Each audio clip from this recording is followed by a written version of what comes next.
జై శ్రీరామ. ఓం నమో నారసింహాయ నమః. అంతా నేనే అనే అహంకారి హిరణ్యకశిపుడు, అంతటా శ్రీహరే అనే పరమభక్తుడు ప్రహ్లాదుడు. ఇద్దరూ తండ్రి కొడుకులు. ఎక్కడున్నాడురా నీ శ్రీహరి? ఇది తండ్రి ప్రశ్న. ఎక్కడ ఉన్నాడు, ఎక్కడ లేడు అని ఎలా చెప్పను నాన్న? అంతటా ఉన్నాడు, ఇది తనయుని సమాధానము.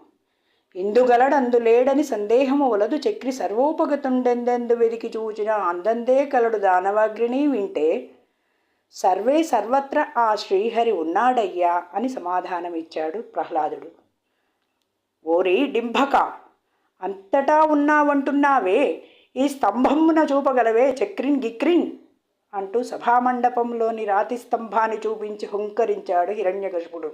అంభోజాననుడాదిగాక తృణపర్యంతంబు విశ్వాత్ముడై సంభావంబున ఉండు ప్రోడ విపుల స్తంభంబునందుండెడి స్తంభాంతర్గతుడయ్యునుండుటకు ఏ సందేహమున్ లేదు నిర్దంభత్వమున నేడుగానబడు ప్రత్యక్ష స్వరూపంబునన్.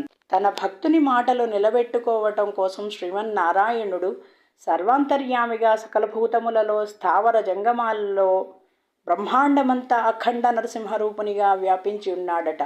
ఆ రాక్షసుడు దేనిని చూపిస్తే దాని నుండే బయటికి రావాలి కదా మరి. స్తంభం అంటాడో మరి ఏమంటాడో తన భక్తుడైన ప్రహ్లాదుని మాట నిలబెట్టాలి.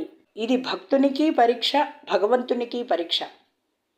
ఆ రాక్షసుడు తన అరచేతితో ఈ స్తంభములో ఉన్నాడా నీ శ్రీహరి చూపించగలవా అని స్తంభాన్ని చరిచినంతనే నరసింహాకృతితో శ్రీహరి ఆవిర్భవించి గర్జించి జూలు విదిలించి దృష్టి సారించి కనుబొమ్మలు ముడించి నాలుక గిర్రున ఆడించి తన ఒక్క దూకుతో హిరణ్యకశిపుని బట్టి వాడి గోళ్లతో గరుడు పామును చీల్చినట్లు చీల్చి ప్రేవులు లాగి మెడలో వేసుకుని దిక్కులు పిక్కటిల్లునట్లుగా గర్జిస్తూ భయంకరాకారముతో సింహాసనం ఎక్కి కూర్చున్నాడు.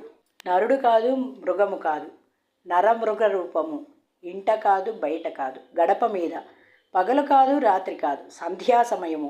ఏ ఆయుధముతో కాదు, తన వాడి గోళ్లతో.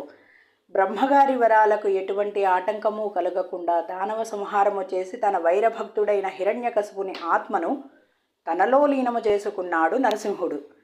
దేవతలు పుష్పవర్షము కురిపించారు. ఆ భయంకర రూపము చూసి బ్రహ్మాది దేవతలు రుద్రునితో సహా భయపడి దగ్గరికి పోలేకపోయారు. మహాలక్ష్మీదేవి కూడా ఇంతటి ఉగ్రరూపాన్ని నేను ఏ అవతారములోనూ చూడలేదని దగ్గరకు వెళ్ళడానికి జంకింది. ఏ పరమభక్తుడు ప్రహ్లాద రక్షణార్థమై అవతారము దాల్చాడో ఆ ప్రహ్లాదుని ముందుంచుకుని సకల దేవతలు వినమ్రపూర్వకముగా భయభక్తులతో అనేక విధాలుగా స్తోత్రము చేశారు.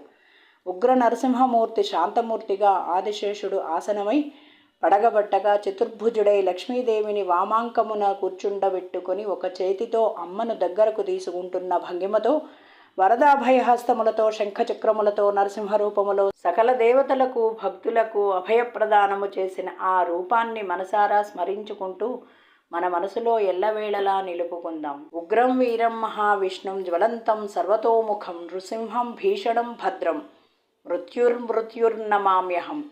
ప్రతిరోజు శ్రీ లక్ష్మీ నరసింహస్వామి వారిని స్మరించడం సకల శుభకరం. ఓం నమో లక్ష్మీ నారసింహాయ నమః. జై శ్రీరామ్.